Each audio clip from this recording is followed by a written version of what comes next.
जय सत्यम सिद्धाय नमः। स्वागत है आप सभी का हमारे YouTube चैनल पर। मैं यतीन्द्र मोहन घंसल आज आप सभी को सद्गुरु बोध पुस्तक से स्वामी सत्येंद्र सत्य साहिब जी की जीवनी के एक नए लेख से अवगत कराने जा रहा हूँ, जिसका शीर्षक यानी टाइटल है भक्त सुनील वर्मा की प्रेत साधना और पतन। तो इसमें सत्य साहिब जी कुछ इस प्रकार से कहते हैं कि ये बहुत पुरानी घटना है। ये भक्त सुनील वर्मा एक सीए के यहाँ काम करते थे और भक्त राजीव चौधरी किताब घर वालों के साथ राज राजेश्वर मंदिर पर कीर्तन मंडली आदि में संगत देते थे, लेकिन फिर भी बड़े परेशान रहते थे, इसीलिए यहाँ आए। इनके विषय में बताया, तब ये विश्वास कर बोले, गुरुदेव, मैं जब भी कोई काम करता हूँ तो ऐसा लगता है कि कोई शक्ति मुझे वहाँ से खींचकर किसी और नई जगह ले जाकर फिर से उसी पतन पर पहुँचा देती है। मैं जाना चाहता हूँ कहीं और कहीं और ही पहुँच जाता हूँ। इसीलिए परिवार में कलह और कर्ज की स्थिति के साथ लिया दिया वापस नहीं होता। मैंने ये सुनकर इसे सहज उपाय और गुरु मंत्र दिया और मेरे बताए उपाय से इसे शांति मिलने लगी, परंतु इसका दुर्भाग्य जोर मारता रहा। एक दिन ये अचानक दोपहर को मेरे पास आया और बोला, गुरुजी, मैं खुर्जा की ओर जा रहा था तो बीच में से ही लगा कि लौट चलूं और बस आपके पास आ गया। मैंने तब इसे अपनी चाय का प्रसाद दिया और कहा, चल आया, तेरा कुछ करता हूँ। तब थोड़ी देर बाद इसे मैंने अपने बैठने के स्थान यानी तखत के सामने नीचे बैठाया और कहा, अब केवल मेरा ही बिना किसी मंत्र जाप आदि के अंतर ध्यान करते रहना। जब तक मैं उठने को नहीं कहूँ उठना मत।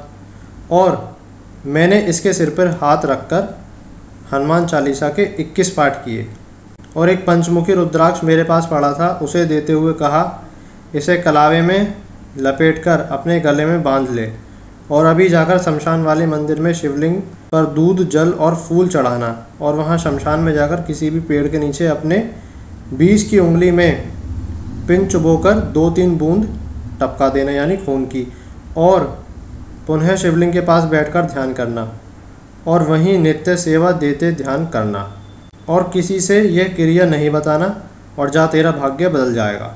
और अब यहाँ जल्दी में नहीं आना, जब लगे कि ज़्यादा ज़रूरत है, कोई परेशानी है, समस्या है, तभी आना। तब संयोग देखो, इसका भाग्य देखो कि वो गर्मियों के दिन थे और अमावस्या भी थी। अब हुआ ये कि इसने उस दिन ऐसा ही किया और इसके साथ जो नकारात्मक शक्ति थी वो सकारात्मक हो गई। इसे कुछ दिनों बाद ही उस शिव मंदिर में एक वृद्ध व्यक्ति के दर्शन होने लगे। इसने उनसे पूछा कि आप कौन हो? वे बोले, मैं इस मंदिर का स्थापक हूँ, कुछ शाप के कारण अभी यहीं हूँ। शीघ्र ही मेरी मुक्ति अगले जन्म में होगी और उन स्वामी जी की कृपा से तुझे ये दर्शन लाभ हो रहा है। उस वृद्धात्मा ने कहा कि तुझसे तेरे गुरु ने शमशान में रक्त बूंद चढ़ाने का आदेश दिया था, तूने वह नहीं मानकर शिवलिंग पर हथेली से निकालकर चढ़ाकर ये मंदिर भी अशुद्ध कर दिया है। इसलिए अब तुझे जो स्थायी सिद्धि होती उसके स्थान पर सब अल्प और दूषित सिद्धि के दर्शन होंगे। इसीलिए अब शेष समय जितना बने शुभ कर्म करना, इसी में तेरा लाभ होगा। मैं यहीं से तेरी सहायता करूँगा। ये बात अनेक दिन बाद आकर उस भक्त ने मुझे बताई। तब मैं आश्रम में कमरे की एक अलग बनी हुई गद्दी पर बैठता था। ये वहाँ आकर एक दिन ध्यान करने लगा और झुका हुआ बैठा हुआ सा हो गया, यानी कि इसका ध्यान गंभीर स्थिति में पहुंच गया और फिर गहरा सांस लेकर चैतन्य होकर बैठा। तब आश्चर्य से बोला कि स्वामी जी, आज मेरे मन संकल्प हुआ है कि ये स्वामी जी का पूर्व जीवन क्या है और कहाँ हुआ, ये जानना चाहता हूँ। और जब मैंने ध्यान लगाया तो वही वृद्ध मेरे पास आकर खड़े हो गए और बोले, चलो दिखाता हूँ। तब हमें हिम से भरा विशाल पहाड़, एक गहरी गुफा दिखाई दी।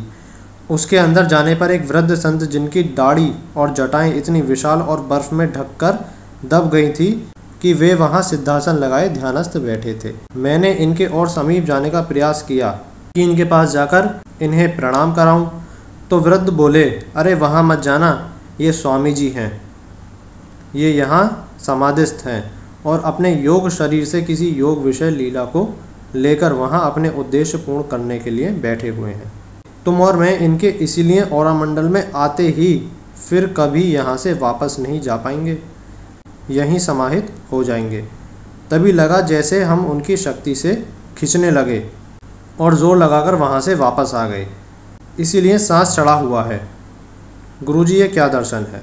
तो मैं स्वयं सुनकर बोला, भाई इसमें मैं क्या कह सकता हूँ, ये तुम्हारा दर्शन है, मेरा नहीं।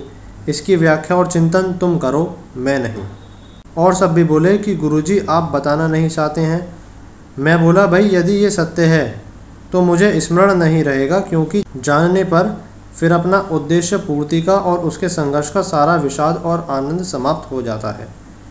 इसलिए यही आत्मा विलुप्त होकर कार्य करना ही वर्तमान जीवन है। चलो इस पर भी चिंतन करूँगा, पर मुझे ऐसा कुछ अभी नहीं लगा है, लगा तो अवश्य बताऊँगा। अनेकों महीनों में ये आश्रम आया नहीं, फिर एक दिन ये मंडली के साथ आया। बोला, गुरुजी इस बीच मैंने अनेक चमत्कार देखे और सच में मैं आपके पास यूं ही नहीं आया कि मैं इस बीच पैसों का सट्टा और ताश खेलता था, जिसमें मुझे वे बुढ़े दूसरों के पत्ते बता देते थे। इसीलिए मैं धीरे धीरे जीतता हुआ अपना बहुत सारा कर्जा उतार पाया। चूँकि आपसे पूछता तो ज़रूर मना कर देते, इसीलिए मैं यहाँ नहीं आया। अब एक दिन उन्हीं वृद्ध ने कहा कि जा तेरे गुरुजी बीमार हैं, उन्हें देखा, उनकी कृपा से ही ये सब हो रहा है। मैंने फिर भी देरी करी, तब वे बोले कि अब तेरे पाप बढ़ रहे हैं, तू जो कर रहा है उसकी क्षमा मांग, और वैसे भी अब कुछ ही दिनों बाद मैं भी चला जाऊंगा, इसीलिए आपके पास आया हूँ कि क्षमा कर दो। मैं ये सुन बोला, भाई यही तेरा भाग्य है, इसमें मैं क्या कर सकता हूँ। जा तपस्या बढ़ा, नहीं तो भविष्य अच्छा नहीं है। तब वो चला गया। एक दिन उसने देखा कि वे बुढ़े बीमार हैं और इनके शरीर पर पट्टी बंधी है और जा रहे हैं। ये बोला, ऐसा कैसे हो गया? वे बोले, तेरे कर्मों का फल मुझे भी मिल रहा है। मैंने स्वामी जी से मुक्ति की अंतर इच्छा की थी और उन्होंने प्रेरणा दी कि जाओ मुक्त हो जाओ, मैं अब तुझे नहीं दिखूंगा, और चले गए। बस इस सिद्धि के जाते ही वो भक्त वर्मा मुझे कोसने लगा कि मैं स्वामी जी के पास नहीं जाता तो ऐसा नहीं होता। उन्हें पता नहीं चलता, अब से मैं भी उनके पास नहीं जाया करूँगा। उसके पास से सभी मित्र जो यहाँ आते थे, यह उसे समझाया, अरे यही तो उन बुड्ढों ने कहा था कि अब तेरा पाप बल बढ़ रहा है, इसीलिए तेरी बुद्धि भी दुर्भावनाग्रस्त हो गई है। लेकिन वो नहीं माना, अपने तर्क देता रहा। फिर सबने मुझसे कहा कि गुरुजी कुछ करो। मैं बोला, क्या करूं? उसका यही प्रारब्ध है, भविष्य में देखूंगा। तुम अपने कर्म सुधारो, इस घटना से ज्ञान लो। तो भक्तों, इस कथा से ये ज्ञान मिलता है कि गुरु अपने पुण्य बल से शिष्य को इस योग्य बना देता है कि वो संभल जाए, पर अनेक जन्मों के कर्म उसे अपना भी फल भोगने को बाध्य कर देते हैं। इसीलिए जब आपका शुभ समय चल रहा हो, ठीक तभी ही अपने शुभ कर्मों की खूब वृद्धि कर लेनी चाहिए। अन्यथा अब क्या होता है, जब चिड़िया चुग गई खेत, बुरे समय के आने पर कुछ नहीं होता। तो मैं उम्मीद करता हूँ कि इस लेख से आपको बहुत कुछ सीखने को मिला होगा। आप सभी अपना ध्यान रखिएगा, सेवा तप दान और ध्यान हमेशा करते रहिएगा। अब मिलते हैं एक नई वीडियो में नए लेख के साथ। जय सत्यम सिद्धाय नमः।